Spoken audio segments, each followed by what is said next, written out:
তো আজকে আমি আবারও একটি নতুন রেসিপি নিয়ে চলে এসেছি। আজকের রেসিপি হচ্ছে পালং পনির।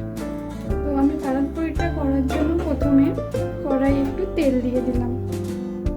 তেল দিয়ে তেলটা গরম হয়ে এলে আমি এই পনিরগুলোকে কিউব কিউব করে কেটে রেখেছি, এটা সামান্য নুন দিয়ে ভেজে নেব।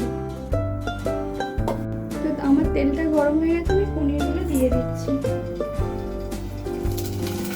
দিয়ে আমি হালকা করে ফ্রাই করে নেব।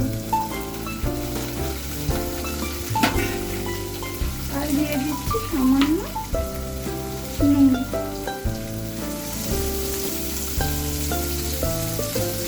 সামান্যই নুন দিচ্ছি।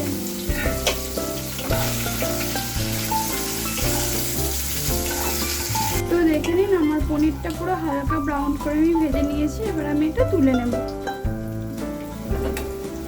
আমি যেই কড়াইটাতে পনির ভেজেছিলাম সেটাতে সামান্য তেল রয়ে গেছে, আমি ওই তেলের মধ্যে সামান্য বাটার দিয়ে দিচ্ছি। বাটারটা গলে এলে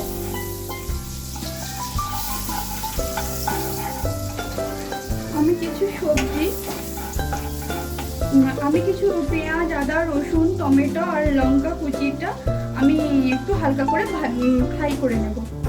আমার বাটার গলে এসেছে, আমি সমস্ত কিছু দিয়ে দিলাম।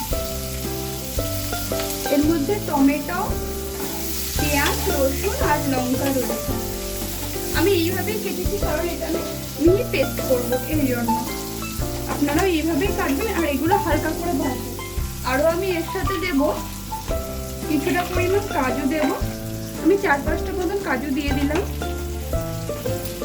আর কিছুটা পরিমাণ কিশমিশ দেবো। আমি 7-8টার মতন কিশমিশ দিয়ে দিলাম। দিয়ে এটাকে আমি ভালো করে অল্প নুন দিয়ে ফ্রাই করে নেব। শুধুমাত্র আমি নুনটাই দেবো, যাতে তাড়াতাড়ি ফ্রাইটা হয়ে যায়।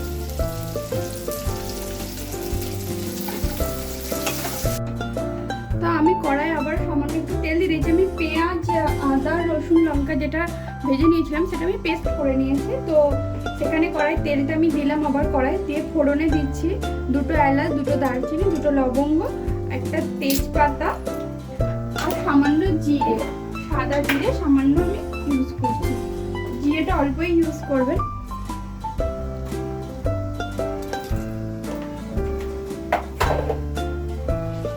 তো আমার এই ফোড়নটা ভাজা হয়ে গেছে, তো আমি এবার যে টমেটো, পেঁয়াজ, কাজু বাদাম সমস্ত কিছু পেস্ট করে রেখেছিলাম সেই পেস্টটা দিয়ে দিচ্ছি।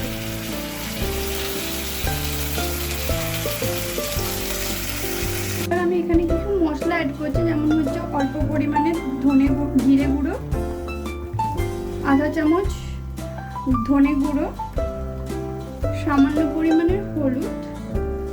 ব্যাস, আমি আর কিছু ইউজ করবো না। এটাকে আমি ভালো করে কষিয়ে নেব।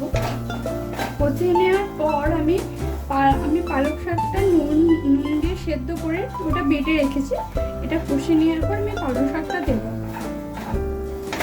এটা ভালো করে কষে যাক তারপর। তো আমার এই মশলাটা ভালো করে কষানো হয়ে গেছে। এবার আমি পালং শাক বাটাটা দিয়ে দেবো।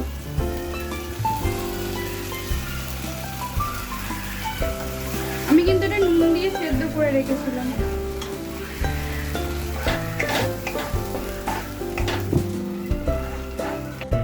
এরপর আমি এই মুহূর্তে একটু চিনি দিয়ে দেবো, অল্প পরিমাণ চিনি। আমার এটা ভালো করে ফুটে গেছে।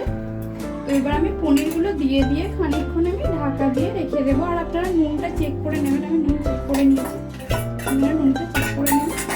এবার আমি পনিরটাকে দিয়ে ভালো কিছুক্ষণের জন্য 1-2 মিনিটের মতন ঢাকা দিয়ে রেখে দেবো। রেখে দেওয়ার পর আমি নামিয়ে নেব। তো 2 মিনিট হয়ে গেছে, আমার পনিরটা পুরো রেডি হয়ে গেছে। তো আমি ঢাকাটি খুলে সামান্য পরিমাণের বাটার,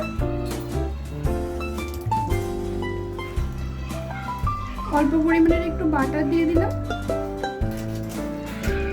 আর একটু গরম মশলা দেব।